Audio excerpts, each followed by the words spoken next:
Hello, everyone. Myself, Anushri Mittal from the NASCOM FutureSkills team. Welcome to today's session on Get Skills to be a Smart Problem Solver. What's the most challenging aspect at your workplace? Solving problems? Be it any job level in the hierarchy, every individual has to solve problems at the workplace. Every day, employees face new and more challenging problems at their workplace.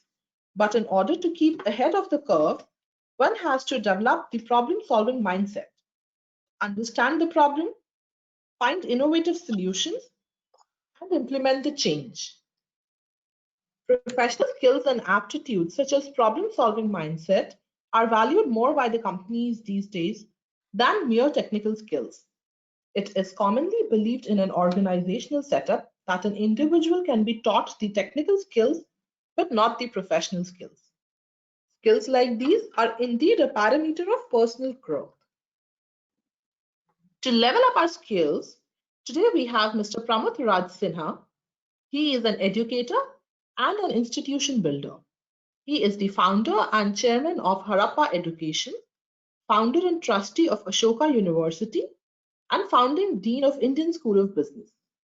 He was formerly a partner at McKinsey & Company. Mr. Sinha is driven by a passion of grooming the next generation to becoming leaders of India. Two things I would like to bring to everyone's notice are a recorded version of this webinar will be emailed to all the attendees after the webinar gets over. Secondly, we would love to hear from you. Therefore, if you have any questions during the course of the webinar, you can share the same with us in the question box, and these will be answered at the end of the session. Over to you, Mr. Sinha. Thank you very much, Anushri. I hope you and everyone else on this call can see me and hear me. Is that yes, is that the case? Okay, thank you so much. Thank you for inviting me and welcome everyone who's joined today. I'm going to try and make this session very crisp and very practical, so I hope that you can take something away from this by the time that we are done.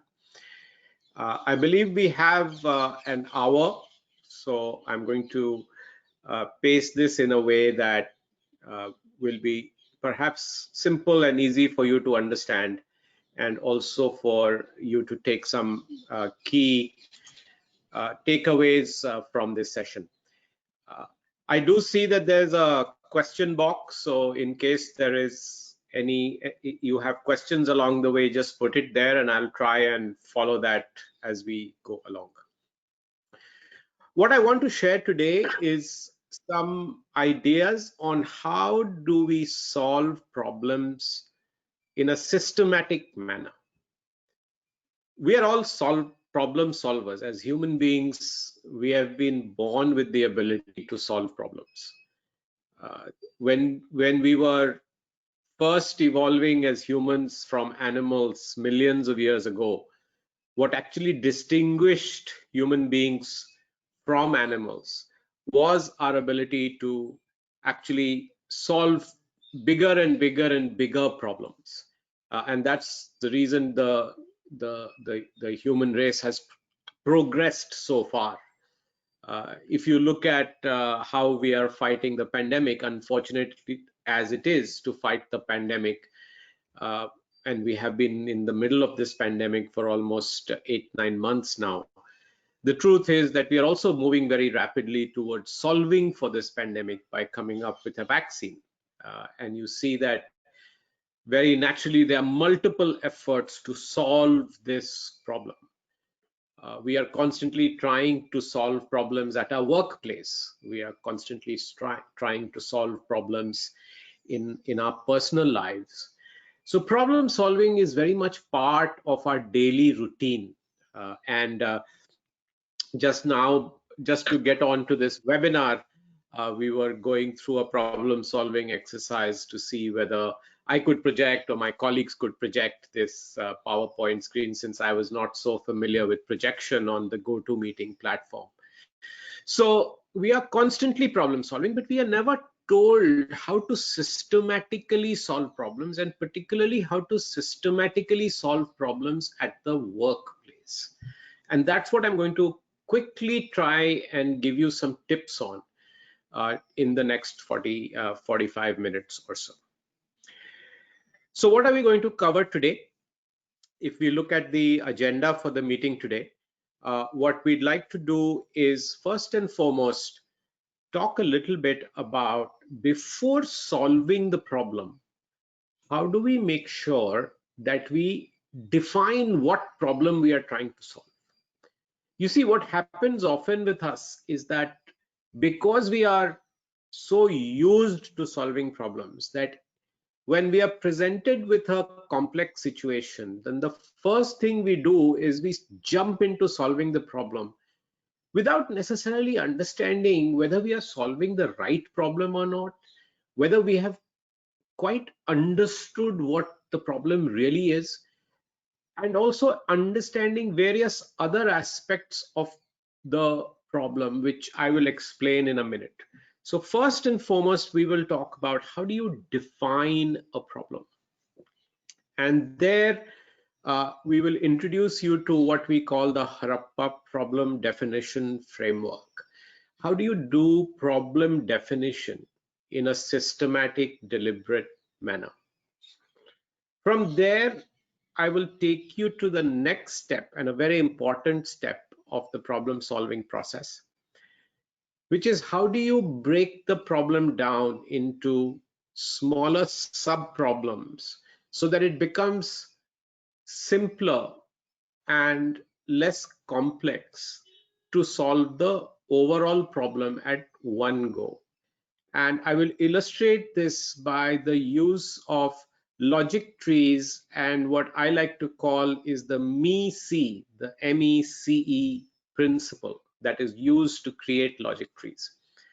Now, the problem definition framework and the logic trees are really only two major aspects of how you approach the solution to a problem.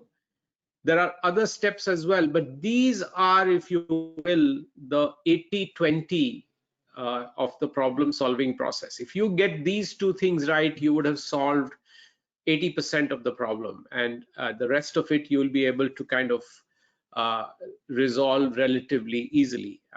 And there are, of course, there's a lot written about how do you go forward from what I'm going to tell you today, and we have Harappa courses and concepts that support that as well. Today, though, I'm only going to focus on the defining of problems and the use of logic trees. Now let's look at what comes to your mind when you first think of a problem.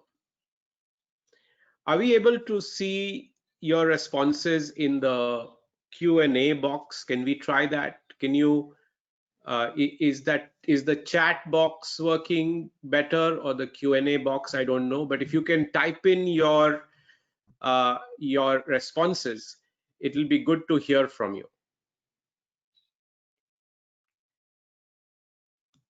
Are the responses enabled? I guess I'm not seeing any messages, so I don't know if it's working or not, but I guess it's not. I'll just wait a few seconds to see if there are any responses.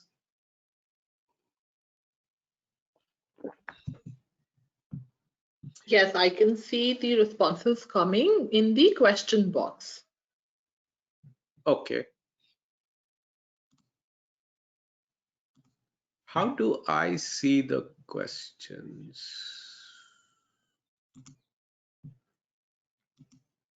Can you read out some of the responses, Anushri, for me?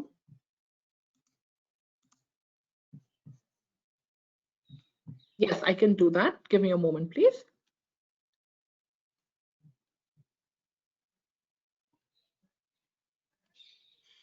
So people are saying searching for optimized solution is one, a difficult situation needs solution. Yep. Oh, solution, something unknown, failure mode effect analysis, opportunity to learn something new, challenge, opportunity, solution, something which tempts us, Again, opportunity, solution, find solution to an issue. Something stopping us to achieve, objective, source of problem, stress, an opportunity to put our brain to use. It means trouble, a situation may lead to failure if not handled properly. Something to be worked on, solved, find the exact problem. How to overcome opportunities, stakeholders, food for thought, unmet need, situation without a solution right now, roadblock, difficulty, questions, challenges, deviations, mild irritation, ranging through to frustration, planning to crack the problem. What is the problem? This should be prime area to look for, an opportunity to improve. An issue, what would be the impact, how to solve it at the earliest to make something work better, something unusual. These are the few responses that we have received. That's excellent. Thank you so much for sharing those responses, and thank you, Anushri, for relaying those to me. I think people have captured this so beautifully. If you look at, there's a part of us that when we hear of problem, we see trouble, we see challenge, we are scared, we fear that something is not right and that is going to trouble us. The responsibility is now going to come on us to sort this out. So that's one part of what the word problem invokes, is a somewhat is a fear almost, and a frustration that, oh my God, now I have to deal with another problem. Somebody said stress, right? There's a second set of people who are saying, listen, a problem, it's going to happen, and there are problems that are part of everyday life, and we have to solve them. So some people are looking at problems as an opportunity to solve them, to come up with a solution, that this is something we have to do. There are other people who are talking about problems as opportunities. Now, this is very true in the workplace, and we tend to use the word problem both for problems and opportunity problems, like I like to call them. So a problem is a problem where things have not gone as expected, where you genuinely have some sort of a failure, you've run into some sort of a roadblock, or you've run into some sort of an obstacle, and you are not able to achieve what you wanted to do. You are underperforming. Things have not been according to expectation. You have not met a target. You have missed a deadline. Things are not done at a quality level that you expect. So that's a problem. There's a negative connotation. Those are the ones that we are kind of scared of. Those are the problems that we don't want to have to deal with. We'd rather it hadn't happened. There are a whole other set of problems which have to do with problems that could have a very positive impact. These are more like opportunities, and that's why I call them an opportunity problem, where there's a new product that you have designed that you can go to and bring the market. A new market has opened up, a new need has opened up at your customer, at your client. Somebody is demanding a solution that you now have to design, and if you could actually create that solution, then you could grow your business with that client. So those are positive opportunities. But to capture those opportunities, to take advantage of the opportunities, you again there is a problem that you have to solve. And so we like to combine these different types of problems into one definition, or one way in which we would suggest that you look at a problem. And we show that in the next slide, in the form of a problem is really the gap between what you today have, and where you want to be. And we think it's a very simple way of looking at the world, and especially the kind of quote unquote problems that you will need to solve in the workplace. Where are you today? What is it that you have today? What is the reality today? Which is the have part, which is the left hand side of the slide. And the right hand side of the slide is, what is it that you were aiming for? What was your goal? What was your target? What is it that you want? So if you apply it to the kinds of things that we were talking about, right? If there's a problem, like I called it, then you have a target. You want to get to 100, whether it is in some sort of a performance benchmark. You want to reach 100 crores in revenues, but you have reached only 80 crores. How do you bridge the gap? You wanted your customer to be very satisfied so that you can do an upsell. That is what you wanted. But the customer is unhappy. What you have is an unhappy customer. You wanted a customer whose net promoter score was going to be 100. How do you bridge that gap? In what I call opportunity problems, there's a new market that has opened up, let's say in Vietnam or Australia. Everybody is going and selling products or services or setting up businesses in new countries. You want to be there, but what you have is that you are not there today. How do you capture that opportunity? What we do at Harappa, we saw that where we are today is that there's a real need in the market for this kind of skills that we try to build at Harappa. Where we want to be is be the preferred providers of these services online.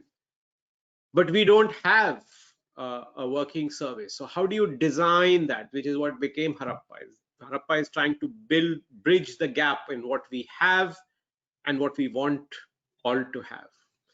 So this is a very, to our mind, a very, in any situation, this is a positive way of looking at a problem. In fact, it often takes the fear or the troublesome reaction or the emotional feeling of negativity towards a problem out of the problem to say, listen, all this is a gap.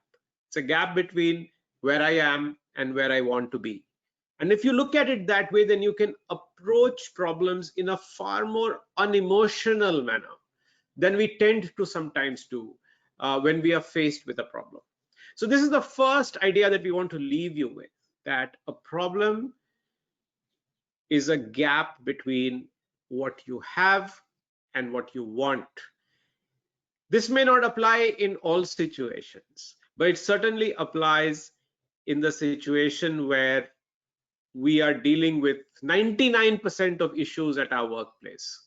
We often have to deal with people problems at our workplace, right? Somebody is not getting along with somebody. That's what you have. Ideally, you'd like everyone to get along with everyone. You'd like people to have good teams. You'd like people to have subordinates that respect. How do you solve that people problem is again a gap between what you would like to have and what you actually have. So moving on from here, if this is what a problem is, then the next thing that we have to think about is, how do we make sure that we enhance our ability to solve the problem correctly, that we are solving the right problem? And this is a quote which I find very powerful, and this is so telling.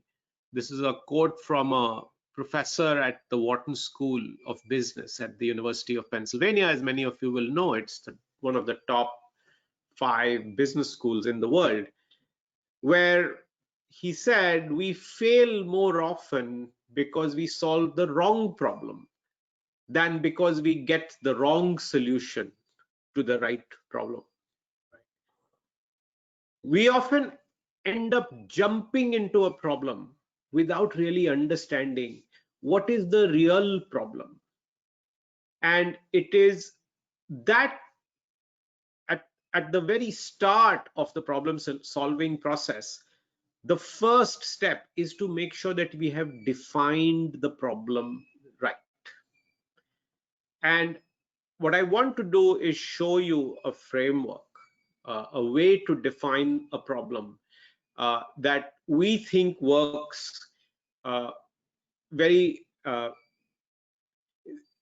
reduces the chances of you solving the wrong problem.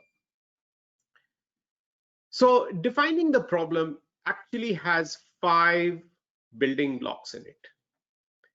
The first is the statement of the problem. Sometimes we try to capture what we are trying to do in a statement, but most of the times we jump right into a solution. And somewhere halfway along the way, people said, but what problem are you trying to solve? And that's when we realize that we are not clear in our mind. What is that? How can we quickly capture what is the problem? And so getting a written down problem statement saying, this is the problem we want to solve. Sometimes writing it down, even if you're not writing it down in your head and saying it out loud to people will help clarify whether you are working on the right problem or not. So I think the first and foremost thing to think about is, are we working on the right problem?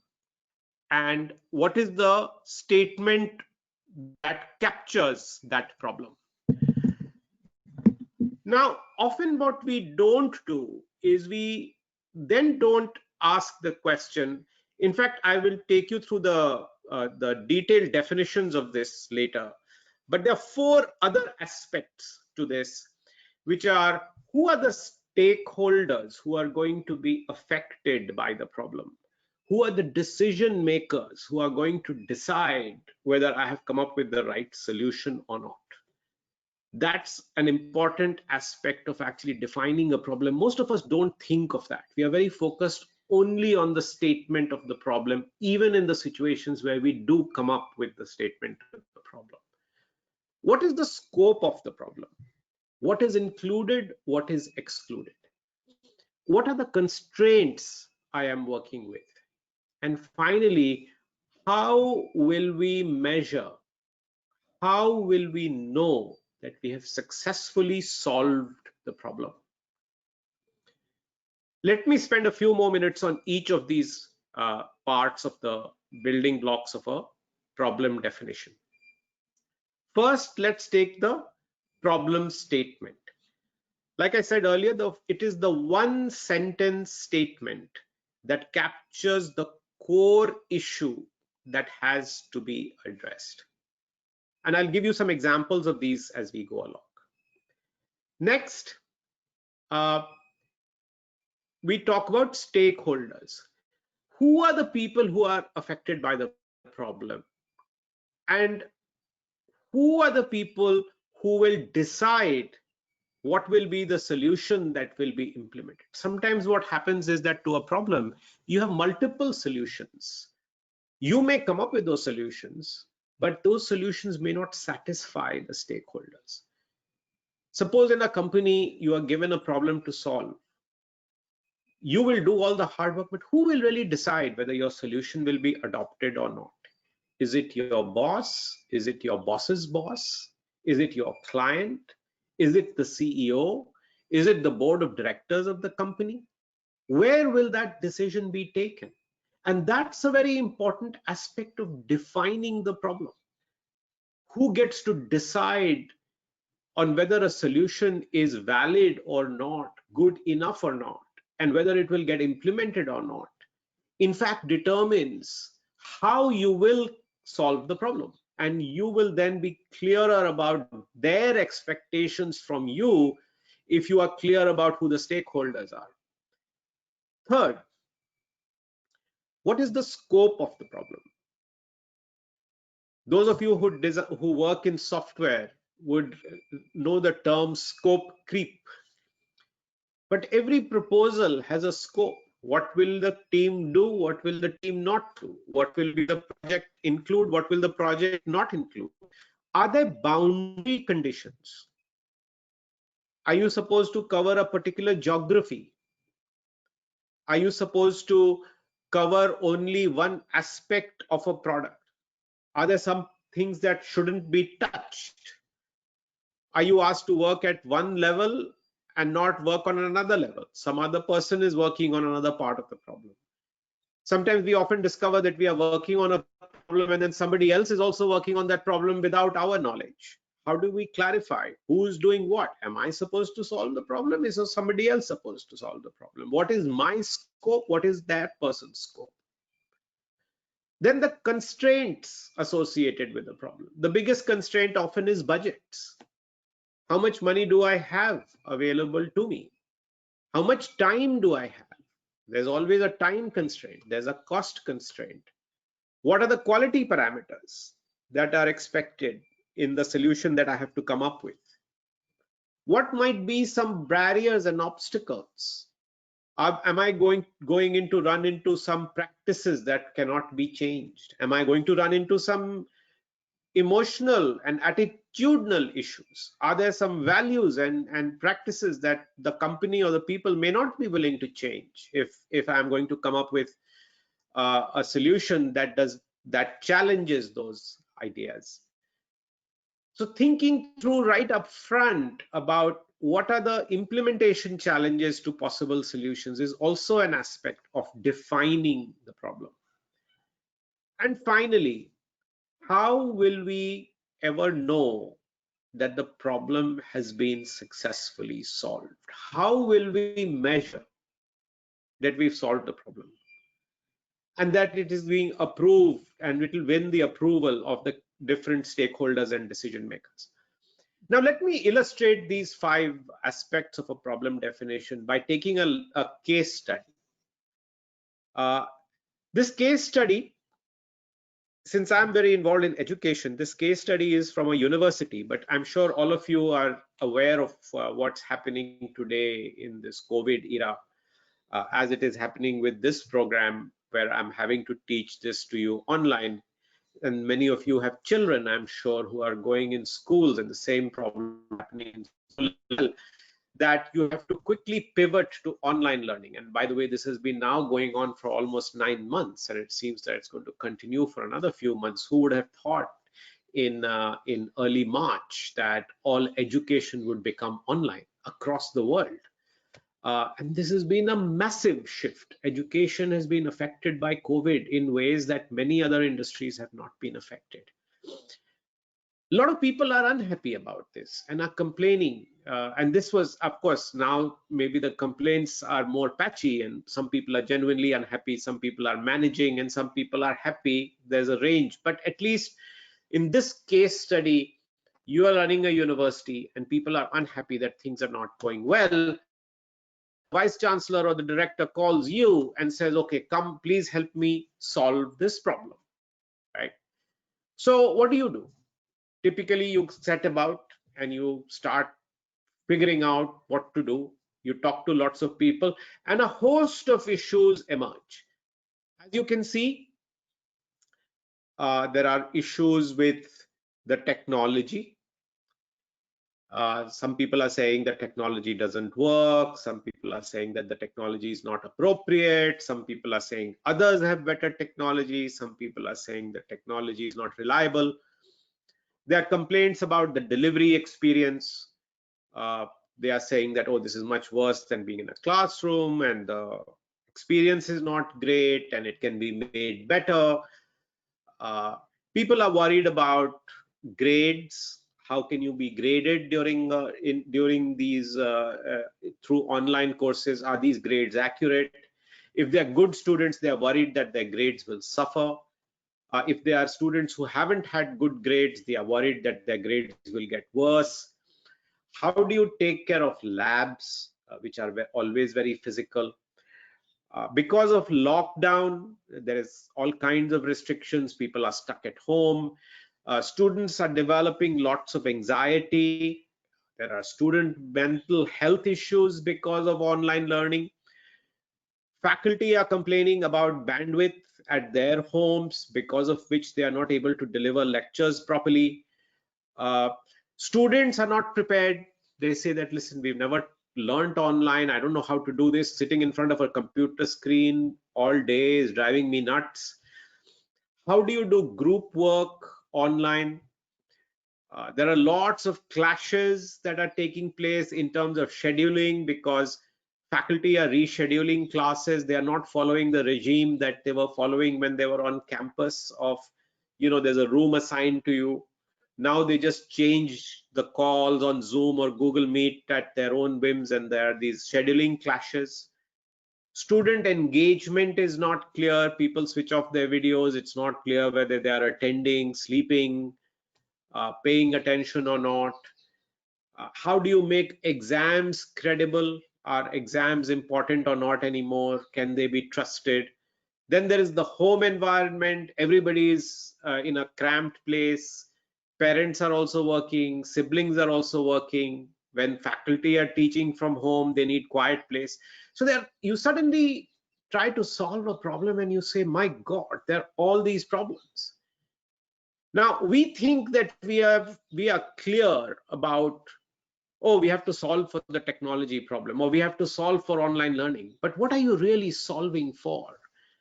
I would still say that while we are jumping into analyzing the problem, we don't have a problem definition. Now, I don't have a lot of time, so I won't have a lot of time to discuss in this call, but let me quickly tell you what would a problem definition framework for this kind of problem look like, based on very just common sense approach to what you have just heard. So what does the problem statement in this case look like? The problem statement in this case was, again, if you recall, what I have and what I want. What I have is chaos, people complaining, people saying this is not working. And what I want is, how is the same level of experience online as when we were on campus? Is it even possible? We don't know. But the challenge that you have been thrown is, how can we provide the same level of experience online as on campus? It may never be possible, but at least that's what you want. That's your aspiration. And the gap is, how do we close the gap from where we are today to being as high quality online as you would be on campus? Who are the stakeholders who will decide this?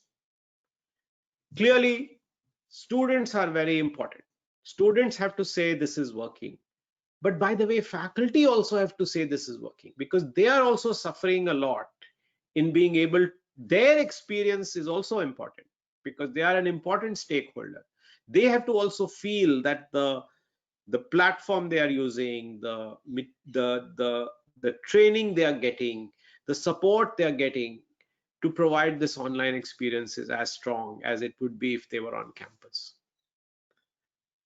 Administrators will ultimately take a call if you are going to solve this problem and come up with recommendations on, say, making technology investments or doing some things differently. Your administrators obviously will be the ones who will take the decisions. You also have to be clear about what is the scope. Are you solving forever, or are you solving for the short term? In this case, you're saying, listen, at least for all courses that are being offered this semester, and for the students who are registered with us, we want to make sure that for them and for these classes this semester, the experience is as good as any, right? So don't worry about long term. We have to solve for now. Don't give me solutions that, a year from now we will do this, or it'll take a year to implement. I need to do changes and make these things happen right now. That's our scope. Fourth, what are the constraints? We need to come up with answers in 1 week, and we don't have a lot of money to spend because anyway we are suffering because of lower enrollments and people are threatening not to pay fees. So we don't have a lot of investments that we can make, and we need to start making changes quickly because people are complaining and there's chaos. How will you measure success? You'll measure success purely by student feedback, right? Uh, of course, faculty feedback, like I said, was important, but here student feedback is paramount. And if we have high quality student feedback, then obviously faculty would also be doing a great job and faculty feedback would also be positive. So here's an example of sitting down early in the process and saying, what am I going to say in one line about the problem statement, stakeholder, scope, constraints, measures? And this gives clarity to the whole team, your own team. This also is something you can take to your boss and say, listen, you told me to solve this problem. Here's how I'm thinking about it. Is this what you wanted? You can use this very effectively to clarify expectations, that this is what I'm working on. You asked me very ambiguously to go solve the problem. Here's what I'm working on. This is my problem definition. Is this what you wanted me to do? And the person may report back saying, this is exactly what it is. They may say, oh, you made it even better for me. This is exactly, I had not thought of these things, but this is exactly, or they can say, no, this is missing, that is missing, and you can clarify. Before you jump off, go do a lot of work and come back and they say, well, that was not what we were looking for.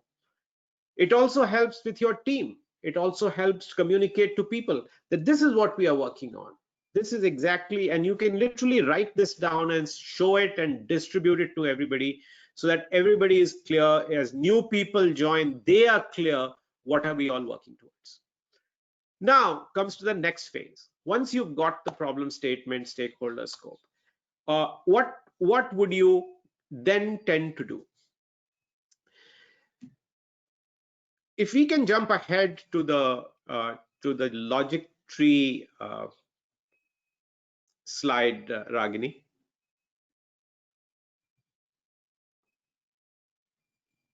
Yeah, just stay here. So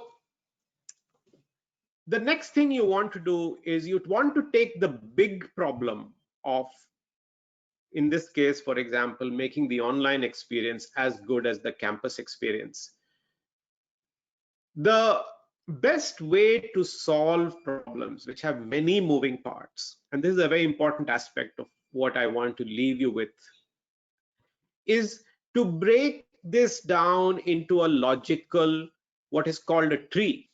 Those of you who have done Pareto analysis or root cause analysis will remember that you break a problem down or you break a issue down by breaking it down into sub problems or sub issues. And so here, this is the problem statement may be very complex statement. How do I make online experience as good as offline experience? Then you break it down into some sub issues. Those sub issues you break down into sub issues, and then you take those sub issues and break them down into sub issues. So each sub issue is like the child of the previous issue, and each sub issue can have multiple children and can be a parent of multiple subordinate issues.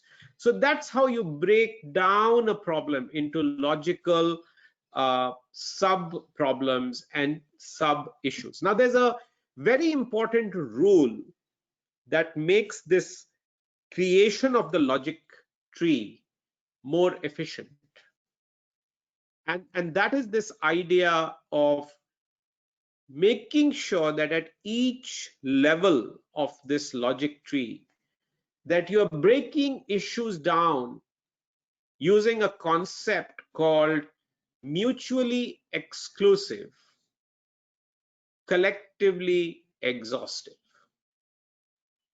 Mutually exclusive and collectively exhaustive. Ragini, we can go back to the Mesi slide. So the Mesi principle basically says that when you break a problem statement down into sub problems and sub issues, use the principle that it's mutually exclusive and collectively exhaustive. What does this actually mean? Let me take you through some more detail on this. First, let's take what does it mean to have sub issues that are mutually exclusive. So suppose you have one idea and another idea, and then they are overlapping. The content of those ideas are not therefore mutually exclusive. They are overlapping. They need to be completely ideas that don't overlap in any way for that idea to be mutually exclusive. So that is simply what the notion of mutual exclusivity is. This is the ME part of mutual of Mesi. Let's apply this to the current situation. So let's say that we saw that two of the issues were anxiety and student mental health. Now, if you look at both these issues as two sub-issues, they are actually overlapping. Anxiety is one aspect of student mental health, and therefore it is not mutually exclusive from student mental health. Student mental health has many issues. People could be anxious, people could be scared, people could be lonely. Anxiety is one aspect, and therefore anxiety really is part of student mental health. In fact, anxiety could be like in the tree, a child to the parent, which is student mental health. What are examples of two issues or two ideas that are completely mutually exclusive? Online engagement, for example. How well are students engaging online? And student mental health could be seen to be mutually exclusive. Now, some of you could argue that, well, because if the student mental health goes down, online engagement also suffers. Yes, these are not clean. They are not completely clean. And sometimes you have to apply some judgment and logic. But at least in the way you are classifying the issues, how do you manage the health of students, their mental health, and how you deal with online engagement and what kind of things you do to keep people engaged online, we are going to treat as mutually exclusive in the way we design our solution or we approach the problem. So here's an example of how do you make these ideas mutually exclusive. Can we go to the next slide? Now, here's the other part of this, which is how are things collectively exhaustive, right? So how do you make sure that all these ideas come together and cover all aspects of the problem? So here you have one idea, you have a second idea, but the third idea, but these two ideas do not cover all issues, right? And therefore there's something missing, there's a gap. If you throw in the idea 3, then it covers the whole problem, which is the full box. Now you can see that idea 1, idea 2, and idea 3 have something overlapping. Idea 1 overlaps with idea 2. Idea 2 overlaps with idea 3 in the way it is drawn. This means that while they together cover everything, they are not necessarily mutually exclusive, right? So now you have something that is collectively exhaustive, but in the current example, just to give you an example, there are some student related issues, there are some faculty related issues, but just dealing with student related issues and faculty related issues doesn't completely cover all the issues, because there are some issues that have to be related to exams. There could be issues related to administration. So once you throw everything into the box, student related, exam related, faculty related, admin related, then it becomes collectively exhaustive, which is the example at the bottom. Now, how do you make these ideas complete the box, yet not be overlapping. And this is what this shows, that if you break the problem down into student related problems, faculty related problems, admin related problems, and pure technology related problems, then you have 4 sub issues which are actually mutually exclusive, and within the 4 they cover all aspects of the problem. This is just a quick and dirty, and we can debate this, but this is just a way to show you how to break the overall problem down in a way that is messy in the creation of the sub issues to a problem. Now let's apply this to the example that we were working on. So moving on, we already saw this. Now let's say that the problem statement was, how do you create an online experience that matches the offline experience? I've just written online experience, but this is really the problem statement, which is that problem statement that we had in the beginning. How would you break this down? Now, if you look at all those issues, one way to break those issues down is the following, right? So you could say that there's the issues with faculty, issues with students, issues with what are the resources that are available for them to use. In this case, the resources means the content, the content and the materials that are available for them to leverage, that they can use in creating and teaching courses online. This is different from support. So as they are teaching, do they have access to IT support? Do they have access to helplines? Do they have access to teaching assistants? So this was the support part. And then finally, what technology are we going to use, which was a very big aspect of what we are going to do in making the online experience better. So this is a mutually exclusive and collectively exhaustive. This means that faculty doesn't overlap with students, students don't overlap with resources, these are separate issues. Yet between these 5 issues, we cover most of or all of the issues associated with providing a great online experience to students. Now let's see how these would break down further. So if you look at faculty, what are the issues that they are facing? Now here is where you also do a little bit of 80-20. You can come up with a laundry list of issues. But what are the main issues that the faculty are facing? One is faculty don't know exactly what is the right technology to use. They're struggling with, should I use Google Meeting? Should I use Microsoft Teams? Should I use Zoom? Should I use GoToMeeting? Should I use StreamYard? What technology should I be using to teach my students? Second, they are also confused about other aspects of technology, like what laptop should I use? Should I get a separate camera? Is my microphone correct? And so on and so forth. Second big problem they are having is with bandwidth. They are not sure that they have the best bandwidth. When the electricity goes, their modems go off. Should they get a dongle? Should they get a hotspot? Should they be connected through their local provider? Should they use their cell phones? Again, bandwidth is an issue depending on where people are, and coverage is patchy. Third, they have never had to use all of this technology even in their day-to-day life. Some of them have never used a video conference before. How do we make sure that we provide them training? So as you can see, we've zeroed down and said, listen, if we can solve for these 3 sub-issues, then we've solved for 80% of the problem that faculty will have. Next, let's look at technology. And similarly, you can go through all 3, but let's look at technology.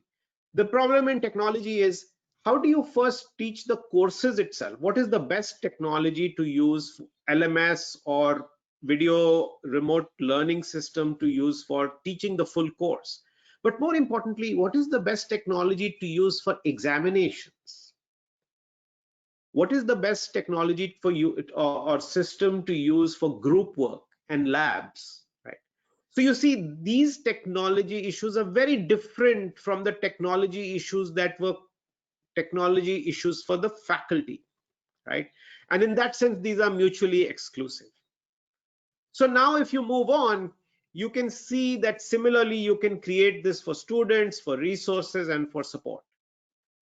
And this is how you build a logic tree that takes the original problem statement and breaks it down into logical branches which are mutually exclusive and collectively exhaustive at each stage. That brings me to the end of this this presentation. At this point, I'm going to stop and see if what I've been able to convey to you is interesting. I'm sure some of you are already thinking about how to apply these principles in your work settings, and I'm happy to take any questions. Anushri, I'm afraid you'll have to help me out if there are any questions that have appeared on the Q&A box. Sure. And relay them to me. Ragini, we can take down the presentation.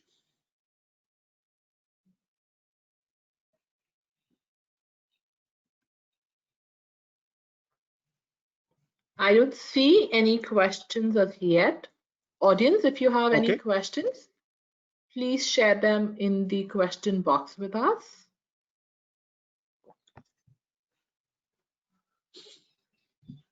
Was there anything that was not clear? Would you like to give any comments? Anything that appealed or seemed to resonate? It'll be just good to get some reactions.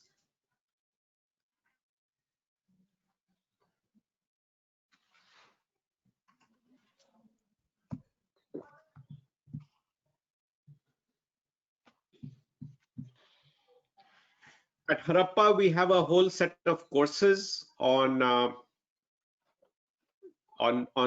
in our solve habit. There are 5 courses.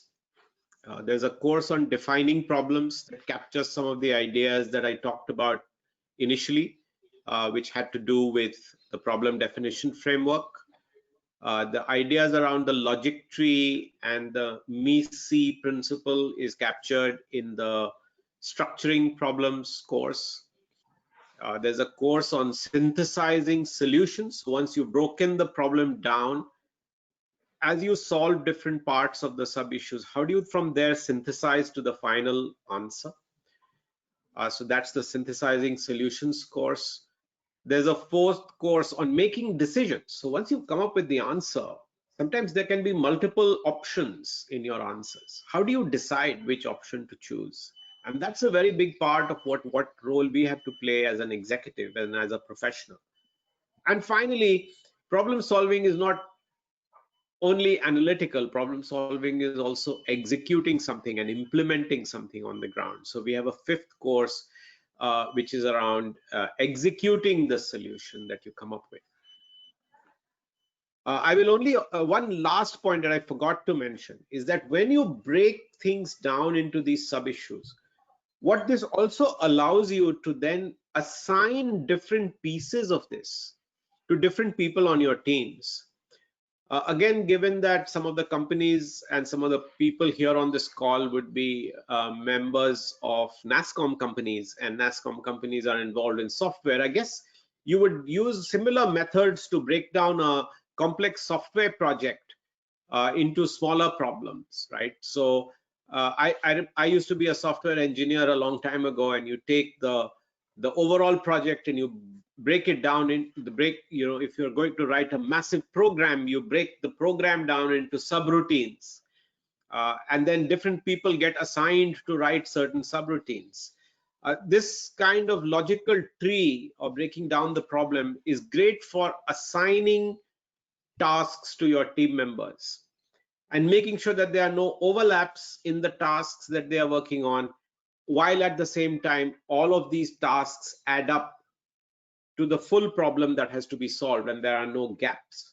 It also helps clarify within the team who's doing what, and people feel a sense of ownership that I've been given a chunk of work and I'm very clear what is it that I'm working on and how it fits in with the larger picture that the team and the whole group is responsible for.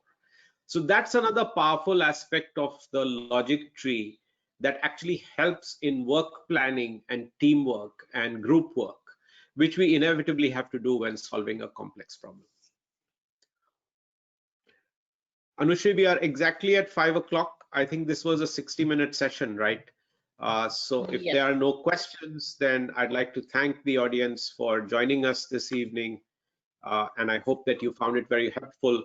I'm sure there's some mechanism that we are instituting to get all your feedback. I personally would welcome your feedback and how the session went and whether you found it useful or not, and how we might be able to improve it the next time I'm invited to talk about becoming a smarter problem solver. I hope all of you are a bit smarter as a result of this.